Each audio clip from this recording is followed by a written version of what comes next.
Dalam pendidikan psikologi nih ya, nah saya dengar itu kan umur dari di atas 14 tahun itu kan dengan secara sahabat ya. Itu di atas 14 tahun, sedangkan 7 sampai 14 tahun itu apa tuh tahanan perang kan, pernah dengar kayak gitu. Nah, yang ingin saya tanya itu bagaimana mendidik siswa seperti sahabat itu? Bagaimana mengajar dengan sahabat itu maksudnya seperti apa? Apakah harus full otoriter?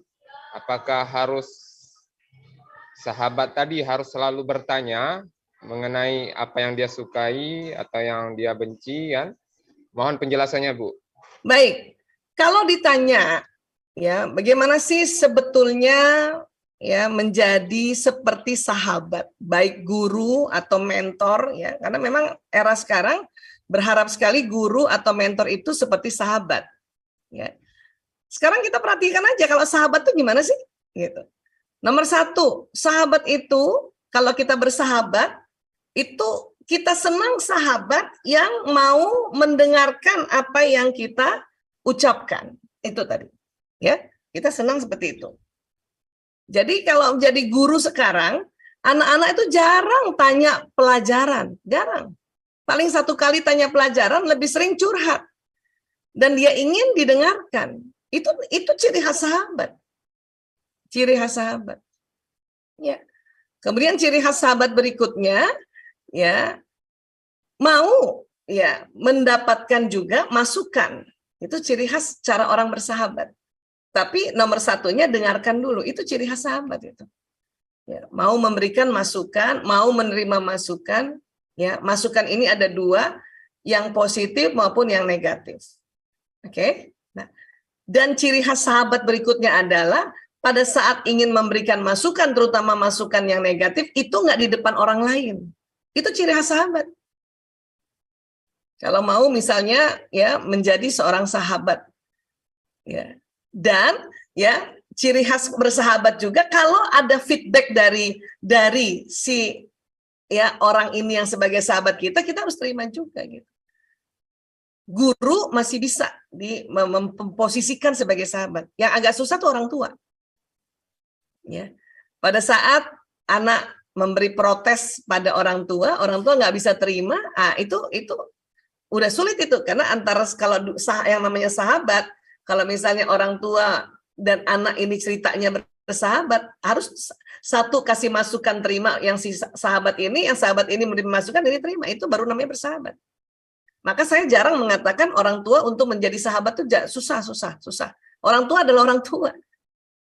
Kadang orang tua anaknya protes, dia udah langsung batang otaknya langsung tegang. Bagaimana? Tapi guru sama anak, murid, ya itu masih bisa, jauh lebih bisa menjadi sahabat. Ciri khasnya itu tadi ya, saya ulang ya, ciri khasnya adalah ya mau mendengarkan dia curhat, itu ciri khas sahabat. Kemudian ciri khas berikutnya bisa menerima masukan kedua belah pihak, yang baik positif maupun yang negatif, dan pada saat memberikan masukan negatif tidak di depan orang lain, itu ciri khas sahabat. Jadi kalau ditanya seperti itulah yang saya bisa sampaikan. Nah, adapun istilah-istilah orang-orang bahwa waktu kecil antara 7-14 jadikanlah seperti tahanan perang, kalau saya tidak setuju. Ya. Tidak begitu. Dalam kerja neuroscience, dalam kerja otak tidak begitu. Tahanan perang itu kan berarti dia ketakutan. Berarti nanti batang otaknya tegang terus. Malah nasihat-nasihat yang diberikan itu masuknya di batang otak, bukan di otak akal. Kalau saya sih, mari sama-sama kita coba rubah paradigma. Paradigma ini kan boleh dirubah karena adanya ya teknologi atau temuan-temuan terbaru. Dirubah dong paradigmanya. Sama seperti tadi, senyum aja paradigmanya dirubah. Ya, bahagia dulu baru senyum, itu akan lama bisa senyum. Senyum aja dulu baru bahagia. Ya, bahkan senyum itu kan sedekah. Justru karena tabassumuka fi wajhi akhika shadaqah itu diteliti di Stanford University. bahwa senyum aja dulu karena itu sebuah sedekah, maka itu akan mendatangkan kebahagiaan gitu. Itu paradigma yang dirubah. Jadi kalau saya lebih senang kayak gini aja ya, bahwa ini nih ya, pengaruh lingkungan terhadap perkembangan otak anak. 0 sampai 6 tahun otak anak itu ya cenderung fokus kepada apa kata ayah ibuku. Jadi ayah bunda yang punya anak 0 sampai 6 tahun ini jangan lewatkan ya momentum anak mendengarkan ayah ibu. Itulah makanya waktu di TK, kalau kita dengar percakapan TK gini anak-anak TK, kata ibu aku, kata bunda aku, kata umi aku, kata ayah aku, nggak gitu. Karena 0 sampai 6 tahun itu pengaruh apa kata ayah ibu sangat kuat. Ya, disitulah tonggaknya ayah ibu akan memberikan arahan-arahan. Ya. 7 sampai 12 tahun apa kata bapak ibu guru. Itulah yang punya anak SD, biasanya sering kita dengar mereka bicara, kata guru aku nggak gitu bunda. Kata guru aku begini, kata guru aku itu 7 sampai 12 atau 7 sampai 11. Ya, antara itulah sekarang. Ya. 12 nanti nih sampai 18 tahun apa kata teman-temanku. Itulah makanya di antara teman-teman ini kan ada sahabat ya, di usia itulah ya 12 sampai 18 tahun apa kata teman-temanku. Jadi anak SMP SMA itu kalau cerita ya, bun, temanku, bu, teman aku begini loh bu, teman aku begini, teman aku. Dan orang tua nggak usah cemburu.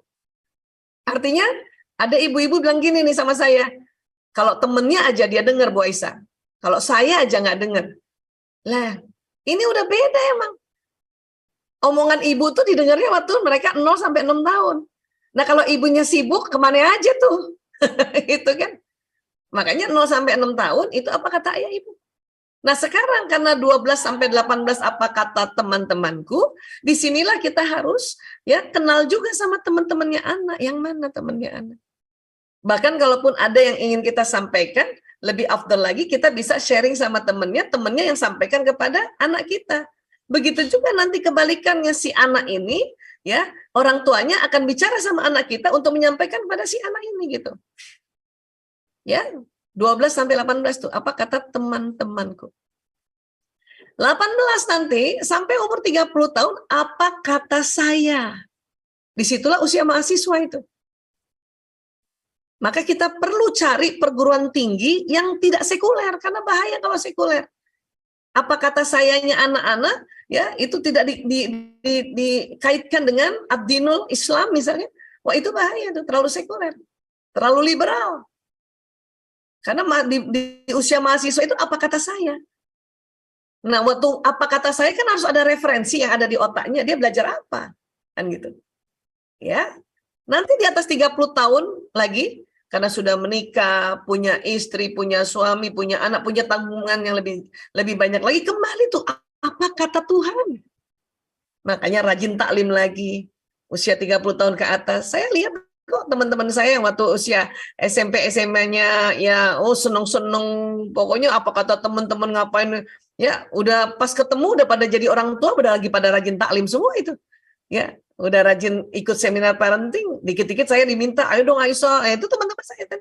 Dan itu yang lebih tepat dibanding ya kita memfokuskan kepada ya hal-hal yang tadi ya, hal-hal yang agak menekan ya.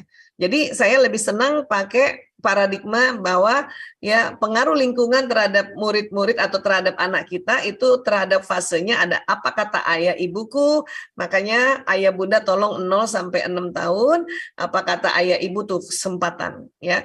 7 sampai 12 apa kata bapak ibu guru, maka carikan sekolah yang bapak ibu gurunya bisa diajak kerjasama, bisa sangat amanah, bisa juga sangat bersinergi tadi ya. 12 sampai 18 apa kata teman-teman, maka kita juga harus tahu carikan sekolah yang kita tahu lingkungan temannya, dan kalau dia punya teman kita paling nggak kenal sama temannya gitu.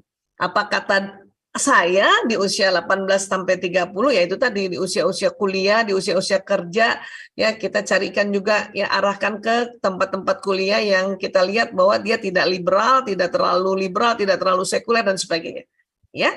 Nah, kalau saya ke situ ya, ini masing-masing kan punya pendapat masing-masing. Oke? Tapi arti sahabat tadi yang tadi saya sudah jelaskan. Oke.